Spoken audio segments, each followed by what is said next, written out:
वंदे मातरम कहने वाले भारतीयों और खासतौर से देशभक्तों के लिए दो तस्वीरें मैं आपको दिखा रहा हूं, स्क्रीन पर हैं। मणिपुर से आ रही है और एक दिल्ली के द्वारका से है। हालांकि मणिपुर की जो तस्वीर है उस वीडियो को हम एज इट इज नहीं दिखा सकते, क्योंकि वो न सिर्फ शर्मनाक है बल्कि शायद वायलेशन भी है उन तमाम नॉर्म्स का जो कि मीडिया के एथिक्स और खासतौर से तमाम जो सामाजिक ताना बाना है उसके खिलाफ है। लेकिन दिल्ली की भी वीडियो कम शर्मनाक नहीं है। दिल्ली की वीडियो बिल्कुल ऐसी ही है जैसे कि नोएडा के अंदर अखलाक के घर पर किसी ने खुद ही बीफ ढूंढ लिया, खुद ही जज बन गए, खुद ही फैसला सुना दिया। बिल्कुल ऐसे ही द्वारका के अंदर एक बच्ची के साथ जो है जबरदस्ती करने के लिए या उसके साथ जुल्म करने के आरोप में एक पायलट और उसके हस्बैंड जो कि एयरलाइंस में ही थे उनको सड़क पर पीटा गया।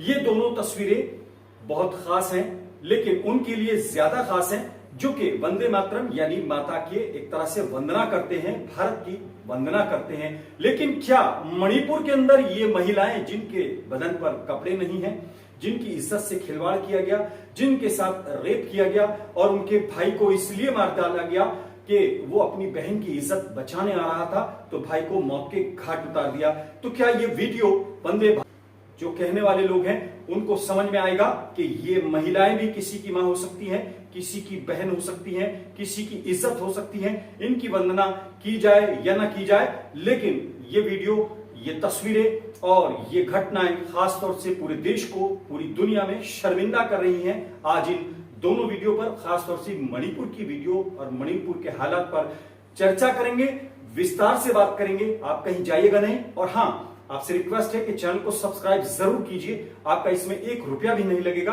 आपसे कोई विज्ञापन नहीं चाहिए, कोई सपोर्ट नहीं चाहिए, लेकिन आपका सब्सक्रिप्शन हमारी ताकत है, हमको सच बोलने की हिम्मत देता है।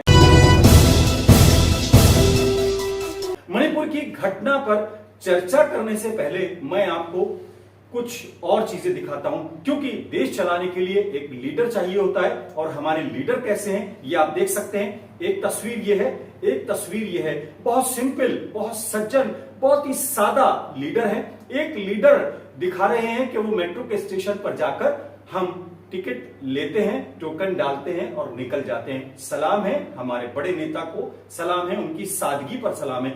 दूसरी पार्टी ऐसा ही एक वीडियो मैनेज करती है।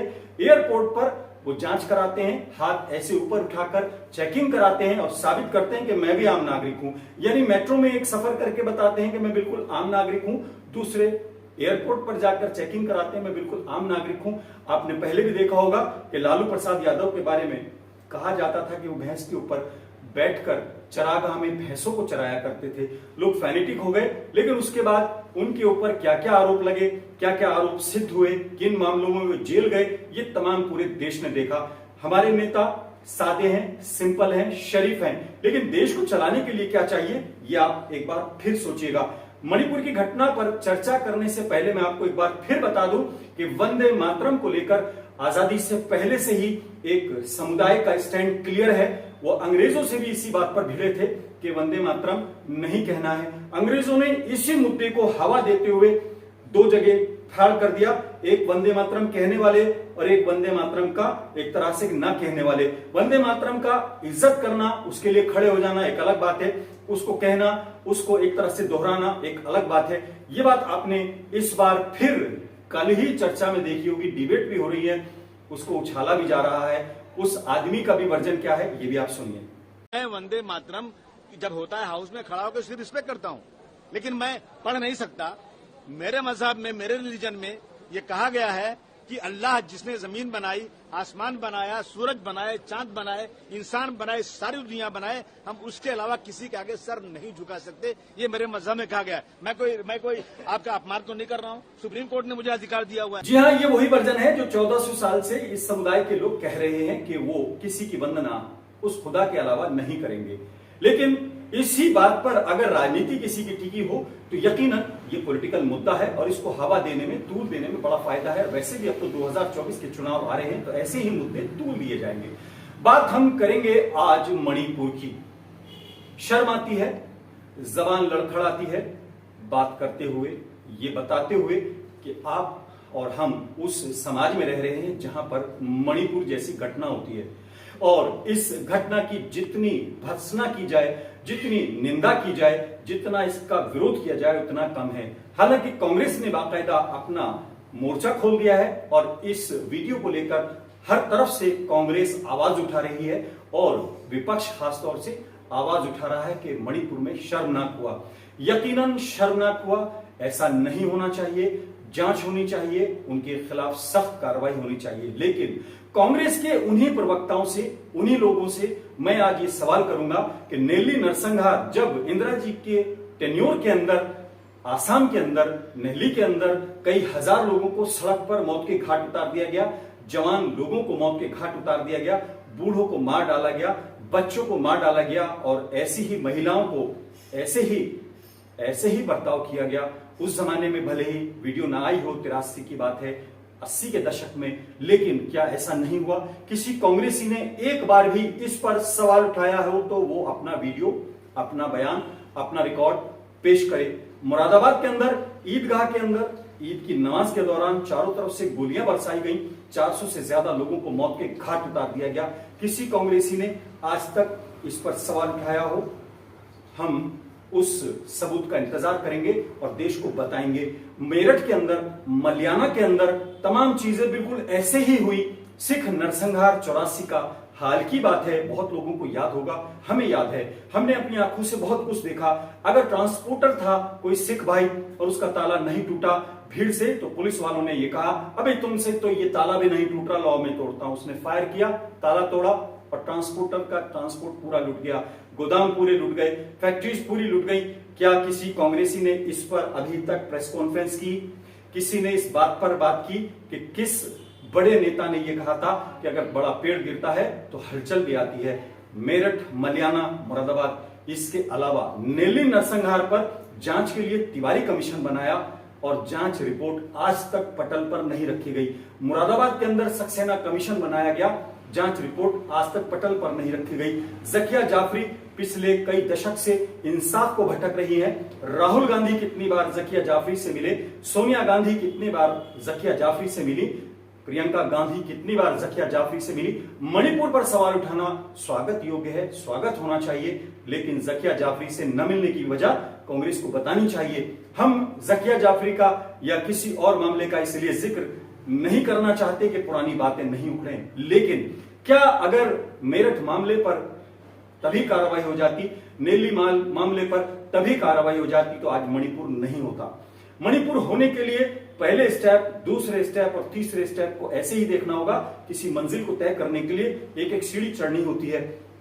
मुरादाबाद, मलियाना, नेल्ली नरसंहार, ये वो सीढ़ियां हैं जो कि मणिपुर तक आते आते इस हालत को पहुंच गई हैं। अखलाक को घर से निकालकर मौत के घाट उतार दिया गया।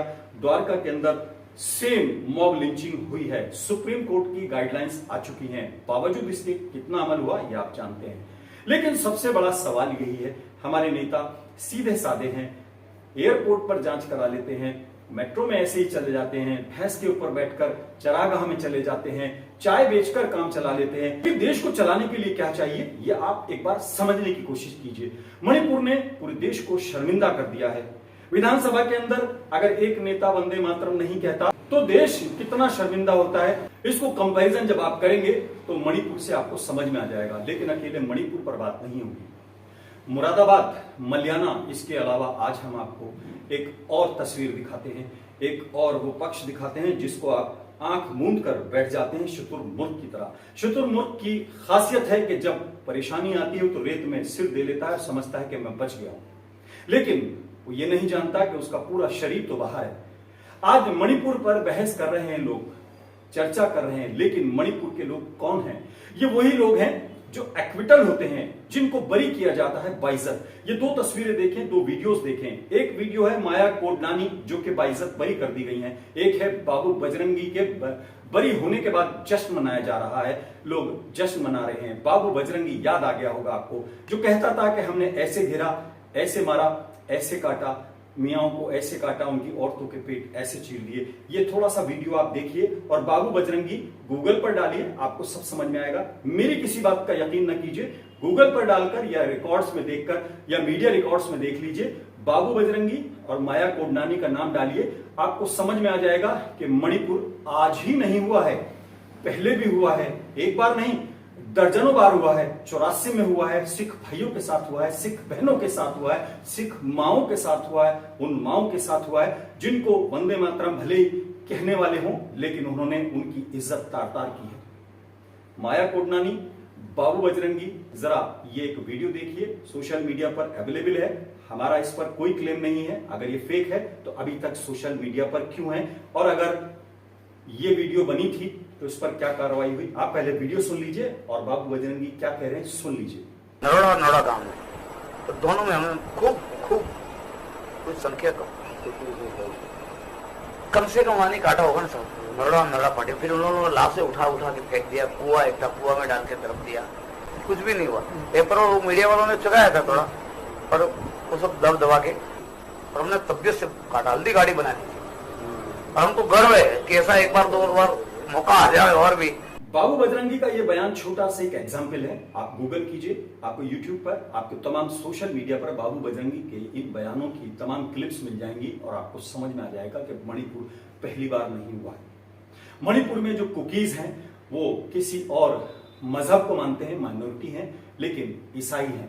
लेकिन जो मैतई हैं, जिनके बारे में कहा जाता है कि उनकी आबादी वहां पर ज्यादा है, बाहुल उन्हीं का है, 60 में से 40 विधायक उसी समुदाय के आते हैं। उनको बाकायदा उनकी डिमांड के बाद उनको वही दर्जा दे दिया गया कि अब वो कुकीज की तरह, नागाज की तरह वहां पर वो फैसिलिटीज लेंगे जो कि वहां पर अभी तक प्रिविलेज थी। इसका विरोध कुकीज ने किया और नागा जो समुदाय है उन्होंने किया, जिसके बाद ये हिंसा भड़की और हिंसा हुई। लेकिन आज हम इससे भी बड़ा सवाल कर रहे हैं। 4 मई का ये वीडियो है।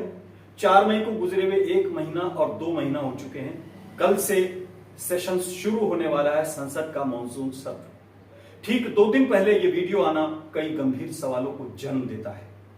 संसद के सेशन से 2 दिन पहले 2 महीने पुराना वीडियो लाने वाले कौन लोग हैं, उनकी क्या मंशा है, और खास तौर से जबकि वहां पर आदिवासी समूह एक प्रोटेस्ट करने वाले थे, उससे ठीक 1 दिन पहले ये वीडियो सामने आया मणिपुर का।